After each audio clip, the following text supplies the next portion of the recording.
Seja bem-vindo ao Sacerdócio no Lar do Teologia 24 Horas. O nosso tema para análise desta semana é Fidelidade no Comum, servindo a Deus nas pequenas coisas do lar. E olha, esse é um assunto que pega todo mundo, né? Pega mesmo. A gente tem essa ideia de que a vida com Deus acontece em momentos grandiosos, sabe?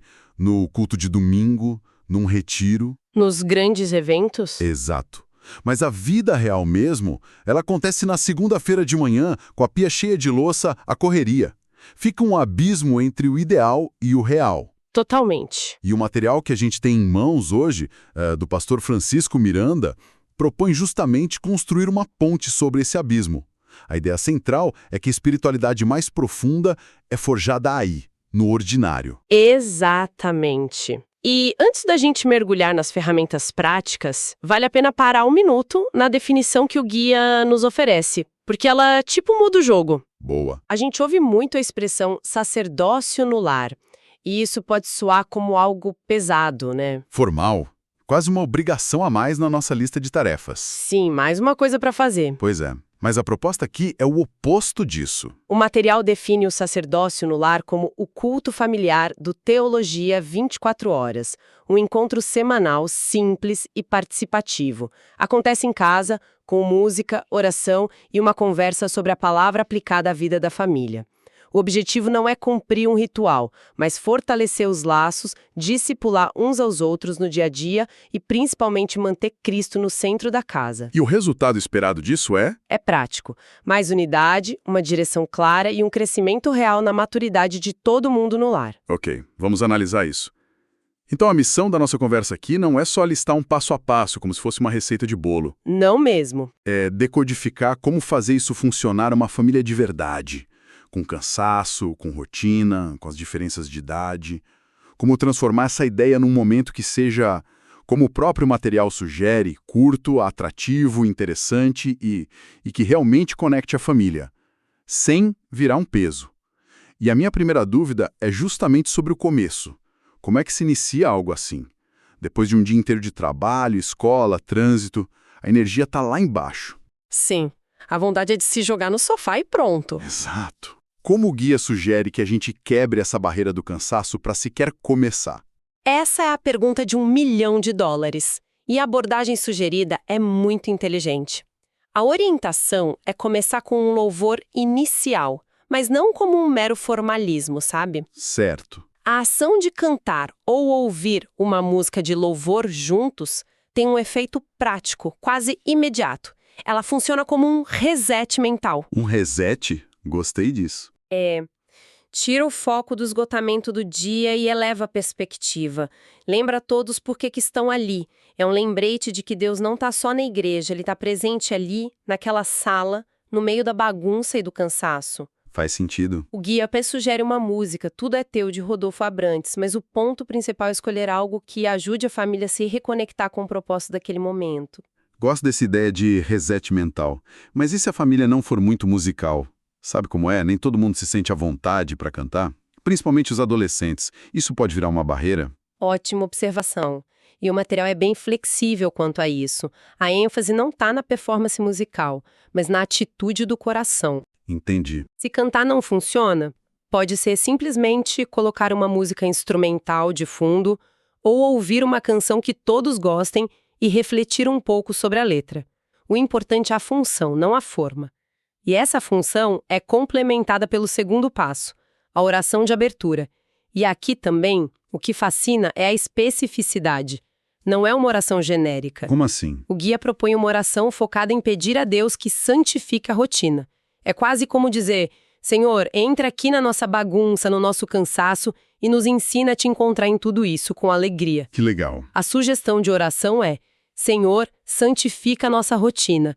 Que nossas tarefas e escolhas diárias sejam adoração.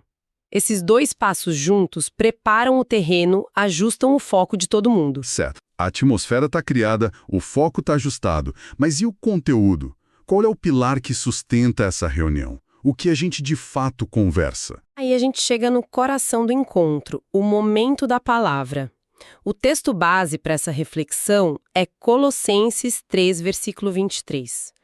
E tudo quanto fizerdes, fazei-o de todo o coração, como ao Senhor e não aos homens. Um versículo bem conhecido. Sim, mas a análise que o guia faz dele é o que dá profundidade a todo o resto.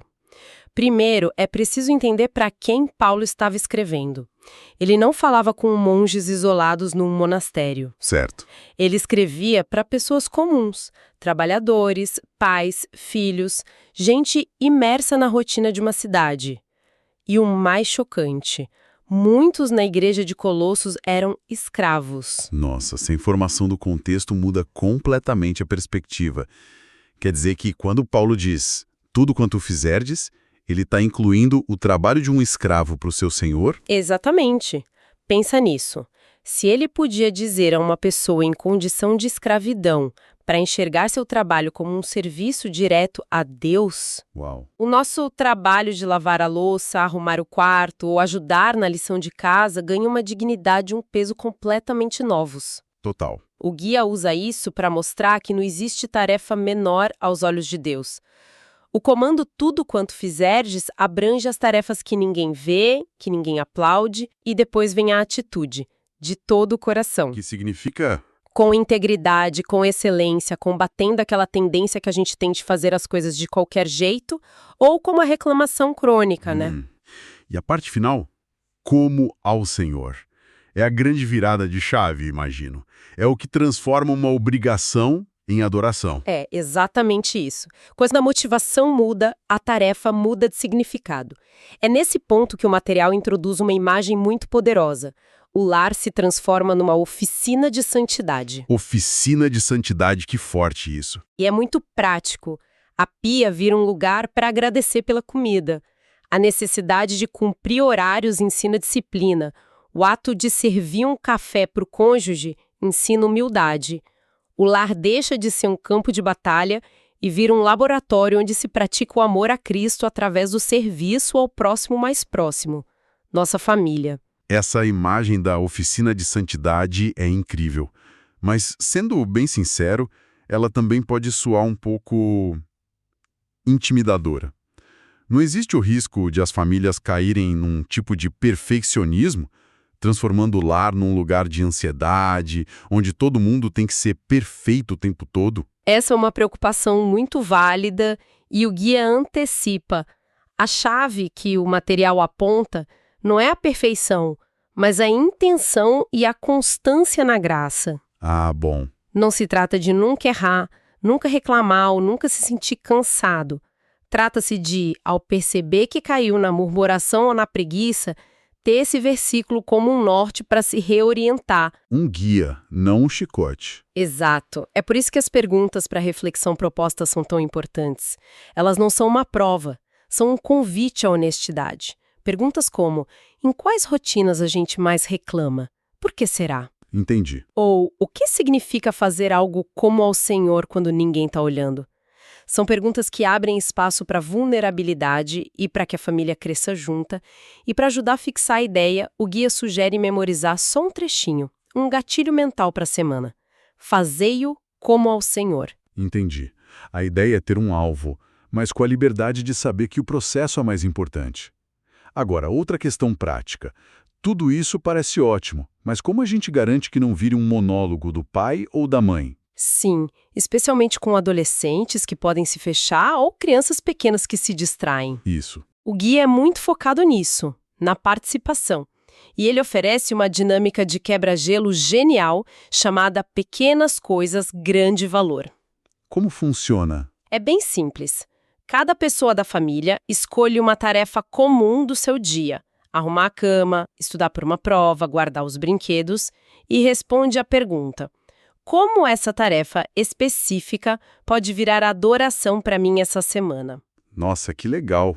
Isso personaliza o ensino na hora. Instantaneamente, deixa de ser uma lição abstrata e vira um plano de ação pessoal para cada um. Gostei disso. Dá a cada um senso de propriedade sobre o processo. E isso se conecta com alguma atividade prática para a semana. Conecta perfeitamente com o desafio da semana, que é um serviço secreto por dia. Serviço secreto. Pode ser algo simples, o pai fazer o café da mãe do jeito que ela gosta, Um irmão arrumar a cama do outro. O foco é treinar o músculo do serviço desinteressado. Que é a essência do fazer como ao Senhor. Exato. O material até sugere que as crianças podem ser as líderes da missão secreta, o que dá um protagonismo divertido para elas. Imagina a criançada adorando a ideia de serem agentes secretos do bem em casa. E para os bem pequenos, que talvez não entendam ainda esse conceito, existe alguma adaptação? Sim, para eles a sugestão é uma atividade infantil chamada Caixa do Serviço. É algo bem tátil e lúdico. Uma caixa? Você pega uma caixa bonita e coloca dentro papeizinhos com tarefas amorosas e concretas, como dar um abraço apertado no papai, ajudar a guardar as compras. Cada dia a criança sorteia uma missão. É um jeito de traduzir o conceito de serviço em pequenas ações que elas conseguem entender e executar. Fantástico. Então temos a preparação, o conteúdo, as dinâmicas. Mas uma coisa é fazer o encontro semanal que funcione. Outra, bem mais desafiadora, é transformar isso numa cultura familiar, né? Que se sustente. Essa é a transição crucial. Como o guia propõe que a gente faça essa ponte entre o evento semanal e o estilo de vida diário. O guia sugere que isso acontece através da criação de rituais e memórias afetivas. Não se trata só do que acontece na hora do culto, mas de pequenas âncoras espirituais ao longo da semana. Âncoras espirituais? Gostei. Uma ferramenta poderosa para isso é a caixa de oração. Semelhante à caixa do serviço, cada um escreve um pedido simples num papel, ter paciência na prova, ajudar um amigo na escola, e a família se compromete a orar por esses alvos juntos, talvez por 1 minuto antes do café da manhã. Isso mantém a conexão viva todos os dias. E essa ideia de rituais vai além da oração, certo? Sim, vai totalmente. Outro ritual mencionado é o partir do pão. A ideia, inspirada lá em Atos, é resgatar a mesa de jantar como um lugar sagrado.